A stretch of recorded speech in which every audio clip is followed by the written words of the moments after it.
If we are asking about the anatomy of the story, a story cannot be called complete without someone or something playing the role of antagonist.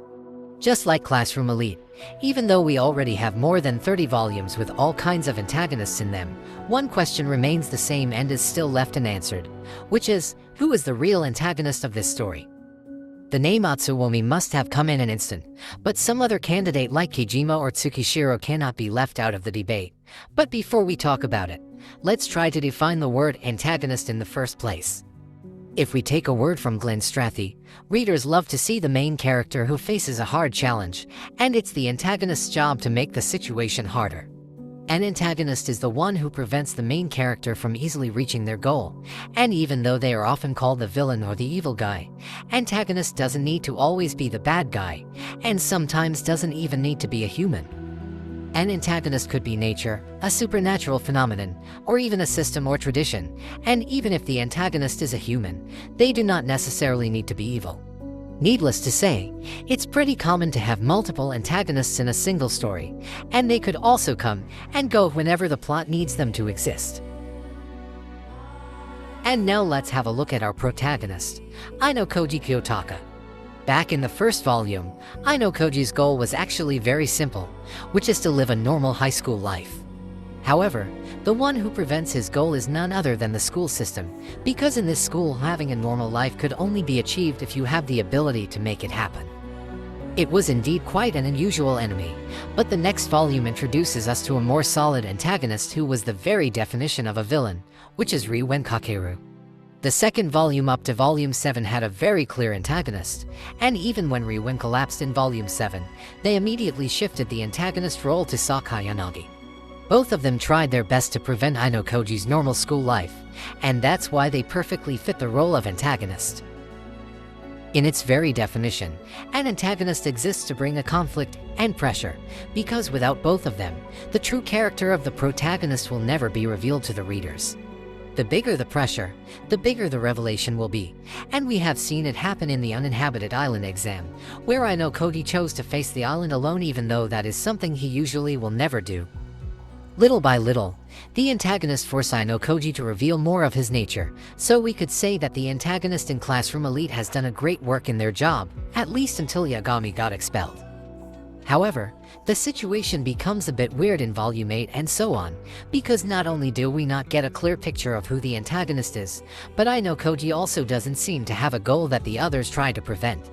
Ayanokoji's goal had changed in the second year, which is to create a balanced fight between four classes for as long as he can.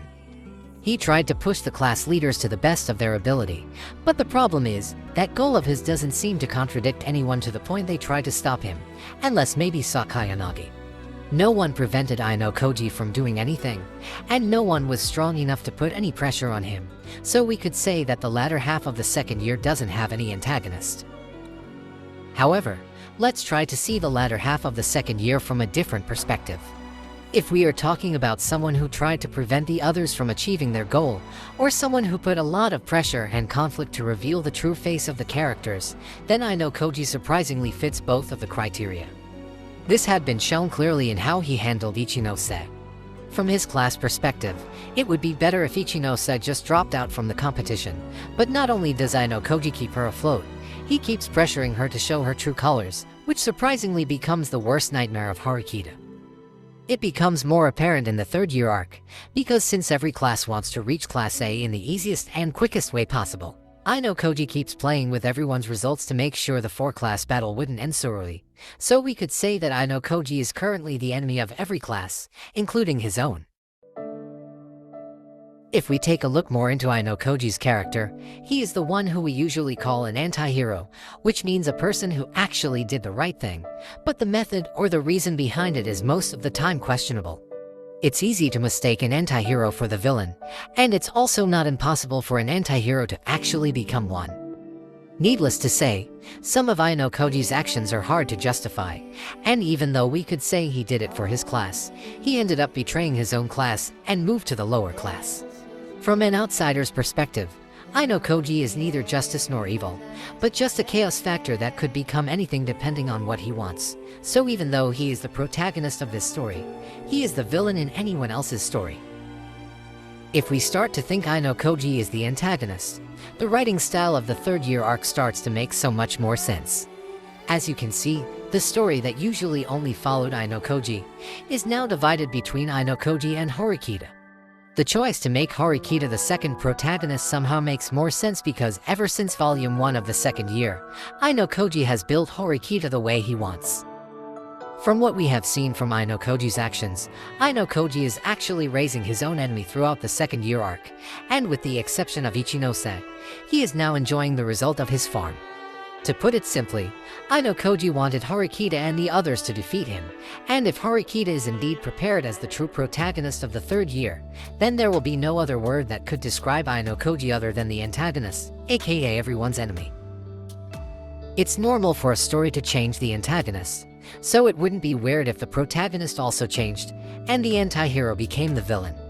It makes perfect sense for Ayanokoji to turn into the villain of this story, because he is the one who keeps preventing everyone from reaching their goal, and keeps pushing them to unleash their potential.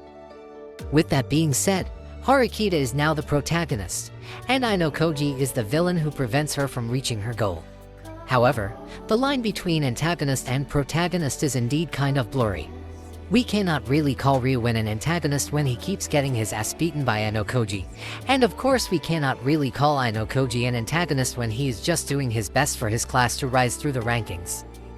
The point is, at this point in the story, everyone could become the hero and the villain depending on which side we want to cheer for.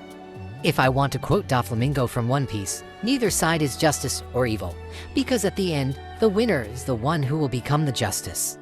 They might be throwing their dirty tactic and disgusting scheme at each other right now, but at the very end, everything will be justified as long as they can graduate from Class A, and that's all that matters. However, it's not like this series doesn't have an actual villain that we all could objectively hate. For example, Atsuomi and his political career are not something that could be justified no matter how you look at it.